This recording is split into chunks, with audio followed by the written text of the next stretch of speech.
Mense, dis vanoggend vir my so groot voorreg om jou te verwelkom by my bakkie boodskap op hierdie pragtige maandagoggend. Ek groet jou uit die hartjie van Namakoland in die Kammiesberge. My naam is Frik Weideman en is altyd vir my lekker om met jou te gesels rondom die woord van Vader Jahweh, die Almagtige, die Heilige van Israel.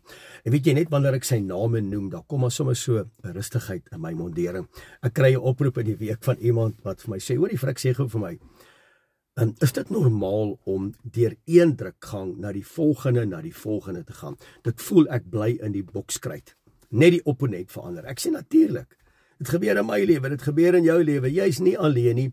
Jy voel nou soos Elia, jy stoksiel alleen, maar daar's eintlik 7000 ander profete wat deur dieselfde druk gaan as wat jy gaan. En ek sê toe vir hom, weet jy, terwyl jy leef, moet jy onthou, ons sal deur omstandighede gaan. Daar gaan situasies op ons pad kom wat vir ons baie keer ondraaglik voorkom en ek kan nie meer nie en ek wil ophou en ek wil quit en ek wil omdraai en ek wil weghardloop.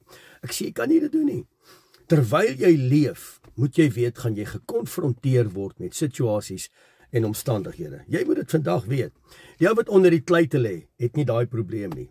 Nou elke keer in my lewe, en ek sê te vir hom, wat ek doen in my lewe wanneer ek deur 'n druk gaan, ek praat met myself. Ek dink die woord praat in Efesiërs hoofstuk 5. Hy sê, praat met jouself in psalms. Sing liedere, geestelike liedere tot eer van Vader Jahweh ons Elohim. Wees in alles dankbaar. Dank hom vir alles wat jy het in die wonderbare naam van Meester Yeshua. En wanneer jy dit doen, man, dan kom maar sommer so 'n salwing op jou lewe. So wat ek doen wanneer ek deur moeilike situasies gaan, nommer 1, ek herinner myself dat Vader Jahweh, die Almagtige, is met my. Soos wat hy met Moses was, soos wat hy met Josua was, so sal hy met my wees, en so sal hy met jou wees, en ek verklaar dit. En ek het die voorreg om vandag te kan verklaar, ek is die tempel van die Heilige Gees. 1 Korintiërs 3 vers 16, 1 Korintiërs 6 vers 19 tot 20. Weet julle nie, dat julle is die tempel van die Heilige Gees nie? Met ander woorde, hy is by my. Ek sê dit, Vader Jahweh, die Almagtige, is die Heilige van Israel. Dankie dat u by my is. Dankie dat ek nie alleen is. So dit maak nie saak waarmee ek besig is. Maak nie saak wat teen my kom. Maak nie saak hoe my omstandighede lyk nie. U is met my. En wanneer u met my is, man, dan loop ek 'n bende storm en ek spring oor 'n muur. Want hy wat in my woon, is sterker as hy wat in hierdie wêreld is. En dit is my belangrik. En ek moet dit vandag met jou deel, want dis wat ek doen. Dis wat ek doen. Soos wat hy met Moses was, so sal hy met my wees en met jou wees. Soos wat hy met Josua was, om hom in te lei in die beloofde land, so sal hy met my wees en met jou wees. En dan die tweede ding wat ek my herinner is dat hy is die sterke Elohim. Daar is niemand wat met hom vergelyk kan word nie. En nou kan ek hierdie verklaring maak. Hy wat in my woon, is sterker as hy wat in hierdie wêreld is. Hy lig my op. Hy plaas my voete soos die van 'n ribbok. Ek staan op vaste grond. Hy's altyd by my. Ek hoef nie links of regs te kyk nie. Ek kyk op. Lukas 21 vers 28. Want ek weet, my verlossing is naby. En baie keer mense moet jy ook verstaan. Wanneer dit goed gaan met jou, dan is jy op die berge. En wanneer dit sleg gaan, dan is jy deep down in the valley. Hy is die God van die berge. Hy is ook die God van die valleie. En baie keer verloor ons perspektief. Want bo op die berge, daar waar die wind waai, daar waar die son skyn, daar's eintlik min groenigheid. Maar dink gou hieraan.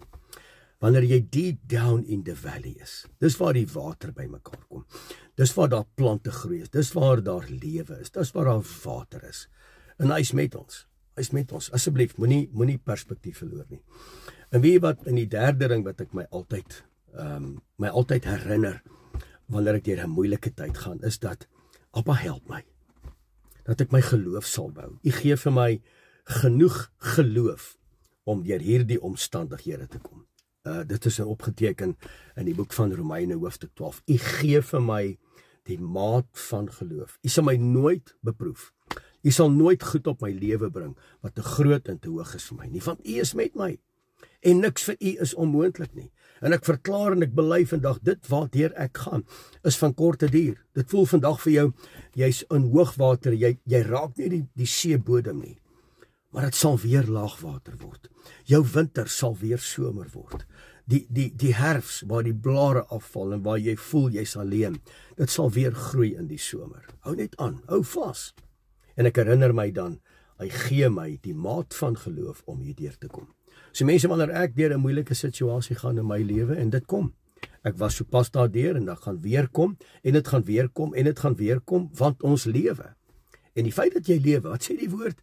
Ek herinner my gou self in die woord, hy sê vermenigvuldig is die aanvalle van die regverdige, maar uit elke een sal Vader Jahwe, die Almagtige, my en jou kom uitred. So 3 dinge. Hy is met my. Verklaar dit vandag, sê vandag, hy is met my. Nommer 2.